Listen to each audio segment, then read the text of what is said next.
नमस्कार, आदाब, सत श्री अकाल। मैं हूं राकेश तारा, लेके आऊं top 10 JK news break. DDC election की बात करें तो हर व्यक्ति चाहता है कि उसका मनपसंद कैंडिडेट जो जीत कर आए और डेवलपमेंट हो, कहीं ना कहीं यूथ को प्रमोट करे। जी हां, इलेक्शन जो है जोरों शोरों से लोग अपनी पार्टी जो है जोर लगा रही है कि जीत हासिल हो, और लोग भी जो है अपनी अपनी पार्टी चुनकर उनका साथ निभा रहे हैं। और देखने की बात यह है कि हर चौक चौराहा देखा जाए तो झंडों से लहरा रही है। जी हां, और लोग भी इसमें इस तरह से भाग ले रहे हैं जिस तरह से कोई बड़ा उत्सव हो। जी हां, 5 साल की बात है, लोग हर व्यक्ति सोच समझकर कदम बढ़ा रहा है। और बात की जाए तो डिस्ट्रिक्ट राजौरी ब्लॉक डोंगी में आज नॉमिनेशन भरा गया नेशनल कॉन्फ्रेंस की तरफ से। बड़े लोगों ने वहां शिरकत की और आइए बताते हैं तस्वीरें। ठीक है, तो उसमें यही मेरी गुजारिश है कि इन लोगों की हर किस्म की समस्या जो है वो हर किस्म की समस्या जो है लोग यहाँ पे खड़े हैं, तो इन लोगों ने एक अपना कैंडिडेट चुनना है, वो इन लोगों के डिपेंड पे है।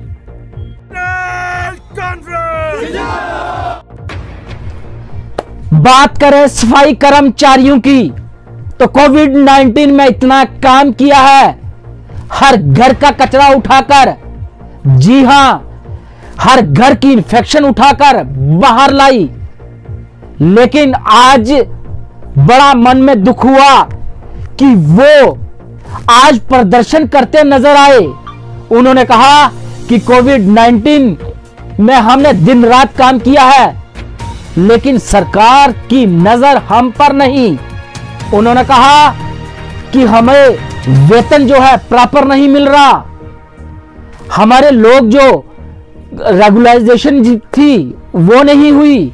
उन्होंने कहा बड़े दुख की बात है, सफाई कर्मचारी दिन रात काम करके उसने अपने देश के प्रति जो इन्फेक्शन कोविड-19 की चल रही है उसमें काम कर रहे हैं, अपने परिवार को छोड़कर, गंदगी को उठाकर अपने देशवासियों को सुरक्षित करना चाहते हैं, लेकिन सरकार उन पर ध्यान नहीं दे रही। बड़ी अफसोस की बात है। उन्होंने कहा कि अब अगर 5-7 दिनों के अंदर हमारे कामों पर ध्यान ना दिया गया, अगर हमें वेतन जो है प्रॉपर ना दिया गया, तो हम भी लेंगे उग्र प्रदर्शन। जी सर, बताएं आज के धरने के बारे में। मैं रिंकू गिल, प्रेसिडेंट सिविक सफाई कर्मचारी यूनियन जम्मू म्यूनसिपल कॉरपोरेशन। मैं मीडिया के माध्यम से ये बताना चाहता हूँ कि हमने पहले भी 2 रिमाइंडर अपने ऑफिसरों को दिए जो कि हमारी डिमांड थी, लेकिन आज सिविक सफाई कर्मचारी यूनियन जो है नोटिस देने जा रही है स्ट्राइक का, जो कि अगर 15 दिन में हमारी डिमांडें पूरी ना की गई तो म्युनिसिपल कॉर्पोरेशन का एक जो मुलाजिम है वो सड़कों पर उतरेगा। इंडिपेंडेंट कॉर्पोरेटर ने की प्रेस कॉन्फ्रेंस, कहा कि 8-9 महीने के बाद कर रहे हैं जम्मू में मेयर मीटिंग। इसमें मीडिया और सोशल वर्करों को क्यों नहीं मीटिंग में इजाजत, जो 28 नवंबर श्री गुरु रविदास सभा बहु प्लाजा फोर्ट जम्मू में है। इंडिपेंडेंट कॉर्पोरेटर की ओर से की जा रही है। जैसा कि आपने पढ़ा होगा कल कि जो हाउस की मीटिंग लगने जा रही है 28 तारीख को, 28 नवंबर को मीटिंग लगने जा रही है, हाउस की मीटिंग लगने जा रही है। बड़ी हैरानगी की बात है, 9 महीने के बाद ये हाउस की मीटिंग लगाने जा रहे हैं और उसमें बंदिशें लगा रहे हैं। क्या डर हो गया इनको कि मीडिया भी अलाउ नहीं कर रहे हैं, किसी आउटसाइडर को अलाउ नहीं कर रहे हैं? क्यों इतना डर हो गया मेयर को इतना क्यों डर लग रहा है? 9 महीने के बाद मीटिंग कॉल कर रहे हैं और मीडिया का अलाउ नहीं करेंगे, लिमिटेड प्रोसीडिंग करेंगे। क्यों? हम चाहते हैं कि जो हमने लोगों के मुद्दे हैं हमने उसमें उबारने थे। इन्होंने पूरी तरह सफाई व्यवस्था की बात हो या लोकल सेल्फ गवर्नमेंट का जो मर्डर हो रहा है, जितनी भी बातें हमने लोगों के जो मसाइल इनके सामने हमने जो रखने थे वो तो हम रख नहीं पाएंगे। Press conference, secretary tourism and youth sports and service mister Sarmad Hafeez और इंडियन क्रिकेटर सुरेश रैना ने एडिटोरियल में directorate of information media complex और रेल हेड जम्मू में की और कहा कि जम्मू कश्मीर में बड़ा टैलेंट है क्रिकेट का, इसको उभारने की जरूरत है। और उन्होंने कहा जिस तरह से आईपीएल में हमारे कुछ यूथ जो है गया है, कितना अच्छा प्रदर्शन किया है। उन्होंने कहा कि हर व्यक्ति चाहता है कि उसका बच्चा बड़ा होकर कहीं गेम्स में भी हो, लेकिन अगर बात की जाए तो खिता पीर पंजाल और जम्मू कश्मीर की बात करें तो टैलेंट ही टैलेंट है।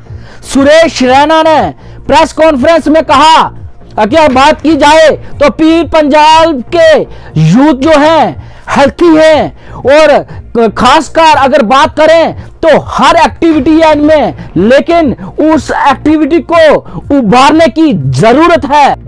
मैं 15 साल खेला हूँ देश के लिए और I want to give it back to Jammu and Kashmir state. और उसमें गवर्नर सब जो हमारे हैं, मनोज सर, उनका काफ़ी योगदान रहा है। उन्होंने काफ़ी हेल्प किया हम लोगों को इस इनिशिएटिव को आगे बढ़ाने के लिए। कि जैसे सर ने मेंशन किया, यहाँ पे ऑलरेडी इतना टैलेंट है। अभी आपने आईपीएल में देखा होगा, शर्मा एक लड़का है, उसने बहुत अच्छा परफॉर्मेंस किया है। तो मैं चाहता हूँ कि बहुत सारे बच्चे यहाँ पर आएँ और आगे जो भी क्रिकेट फैसिलिटीज़ उनको मिलेगा, they should really cash it.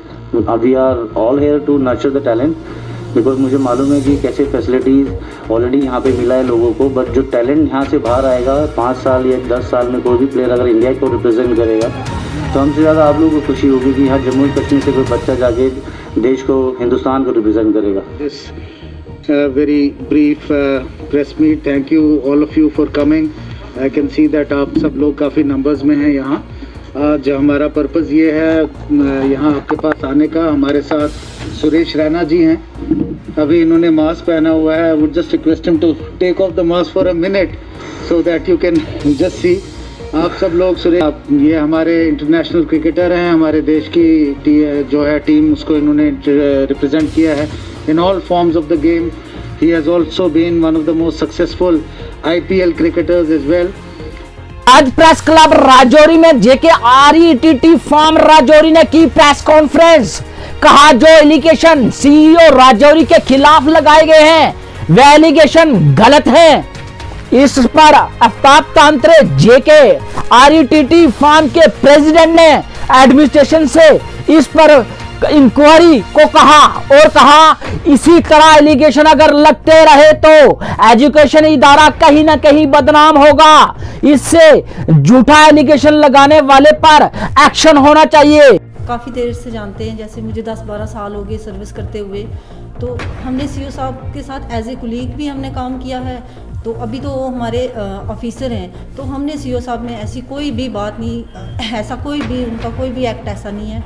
और वो बिल्कुल एक बहुत अच्छे इंसान हैं, ऑनेस्ट हैं, डेडिकेटेड ऑफिसर हैं। तो उनका किसी भी फीमेल के साथ ऐसा कोई भी मतलब आज तक हमने ना सुना ना देखा, और ना हमारी बहुत ज़्यादा इज्जत करते हैं। आज रात से एक सोशल मीडिया पे एक न्यूज़ वायरल हो रही है जिसमें हमारे चीफ एजुकेशन ऑफिसर जनाब गुलजार साहब पे एलिगेशंस लगाए गए एक मैडम के ज़रिए, एक जो हमारी मास्टर हैं मिडिल स्कूल बरसाला में जोन पीढ़ी की। तो हम ये चाहते हैं कि उसकी डेप्थ में इंक्वायरी होनी चाहिए। हम DC साहब से और SSP साहब से ये अपील करते हैं कि इस मैटर की इंक्वायरी होनी चाहिए। देखा जाए कि इसके पीछे कितने फैक्ट्स हैं कि जो मैडम ने एलिगेशंस लगाए हैं या जो उनका दामाद है उनका कुछ इशू है या CEO साहब का है, तीनों की जिनके साथ पिछला जो हमारी मैडम है उनका पिछला रिकॉर्ड चेक किया जाए कि उनके पहले ऑफिसर्स के साथ कैसे रिलेशन रहे। उन्होंने एलिगेशंस लगाए हैं बेसलेस, और इस किस्म के जो इल्ज़ामात लगे एक चीफ़ एजुकेशन ऑफिसर पर।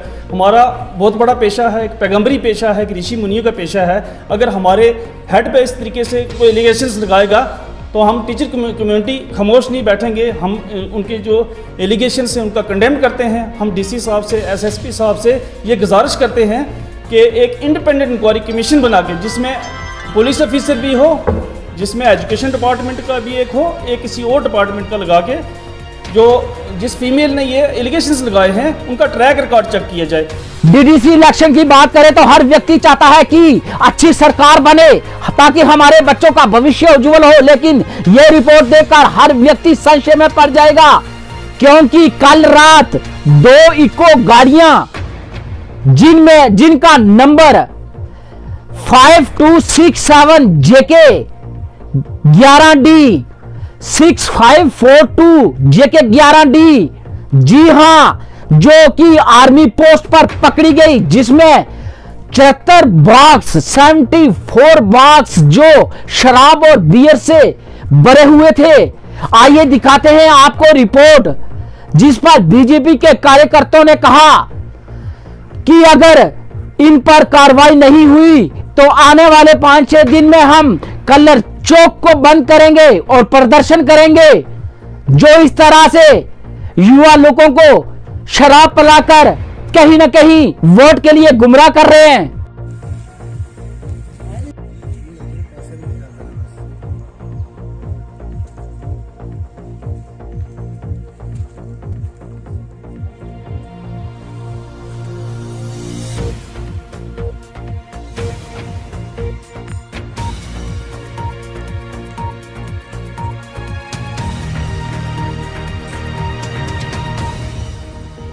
रकेश जी, शुक्रिया, आज आपने मुझे मौका दिया सोशल मीडिया के सामने बोलने का।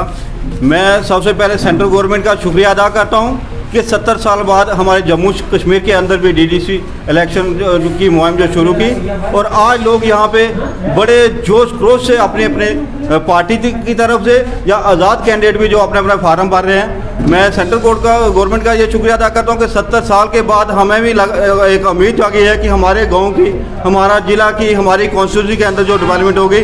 हमारे ज़िला रजौरी के यहाँ पे 1 MLA होता था, वहाँ पे आज 4 काउंसलर हमारे जीत के जाएंगे और अपने अपने इलाके की डेवलपमेंट करवाएंगे। तो आज मुझे बड़े दुख से यह कहना पड़ता है कि एडमिनिस्ट्रेशन रजौरी से मैं अपील भी करता हूं कि जिस तरीके से आज रात को 2 गाड़ी जो फुल दारू की यहां पे पकड़ी गई, इससे लगता है कि जो असल लोगों का जो चाहते थे लोग, जो जिन लोगों ने सही यहाँ पे वोट करना था, उन लोगों का वोट जो है यहाँ पे जो गुमराह करके लोगों को दारू पिला के या कोई किसी और चीज़ का नशा करवा के गलत साइड पे पोल करवाएंगे और फिर हम 5 साल के लिए हमें रोना शुरू करना पड़ेगा। पिछले 20 दिन से वो गाड़ियाँ कंपेन कर रही हैं, वो किस कैंडिडेट के साथ थी, हमें एडमिनिस्ट्रेशन को मुझ हो जाएगा। हम आने वाले 2-3 दिन देखते हैं, तो कलर चौक में हम इसका प्रोटेस्ट करेंगे। बीजेपी ने प्रेस कॉन्फ्रेंस की जम्मू में और साधा निशाना गुपकार अलायंस पर। गुपकार अलायंस के लीडर हैं लैंड माफिया और अपने आप को कहते हैं कि हम स्टेट का दर्जा और 370-35 वापस लाएंगे। घोटाले एक नहीं कई बार हो गए, भ्रष्टाचार के आंकड़े करोड़ों अरबों पार हो गए। भ्रष्टाचार की रोशनी में रोशन कर अपना आशियाना, भूमि पर कब्जा करने वाले अब गुपकार हो गए। आज की प्रेस वार्ता भी उसी गुपकार गैंग से जुड़े हुए लोगों के बारे में है, जिन्होंने प्रदेश में वर्षों तक सत्ता में रहकर केवल लूटने का काम किया। जब सत्ता में थे तब भी करोड़ों अरबों के रुपए के घोटाले होते थे, और शायद आज तक का सबसे बड़ा घोटाला, ये इतना बड़ा जमीन घोटाला है कि ये केवल जम्मू कश्मीर नहीं, शायद देश का सबसे बड़ा इस तरह का घोटाला हो। पिछले 30-40 सालों में सरकारी वन जंगलात की भूमि पर कब्जा करने वाले, हड़पने वाले, ये कुछ लोगों की गैंग जो लगातार इस राज्य के संसाधनों को भी लूटते रहे, और जब वहां से भी मन नहीं भरा लूटने से, तो सरकारी और वन भूमि पर कब्जा कैसे करना है, उसको वैध और अवैध तरीके से अपना कैसे बनाना है, उसके लिए कानून कैसे पारित करने हैं, और कानूनों के माध्यम से उस जमीन पर लीगली अपना कब्जा कर लेना है। का जवाब इनको प्रदेश की और देश की जनता को देना ही होगा। जम्मू में आज सुबह एक हादसा हुआ जिसमें मोटरसाइकिल सवार की मौके पर मौत हो गई। जैसे कि आप सीसीटीवी में देख रहे हैं कि जिस तरह से हमने रिपोर्ट आपको बताने जा रहे हैं कि ट्रक ने किस तरह से मोटरसाइकिल सवार को कुचला। जी हां, यह हादसा रिड्स होटल के बाहर हाईवे छन्नी में हुआ। मौके पर ही मौत युवा की।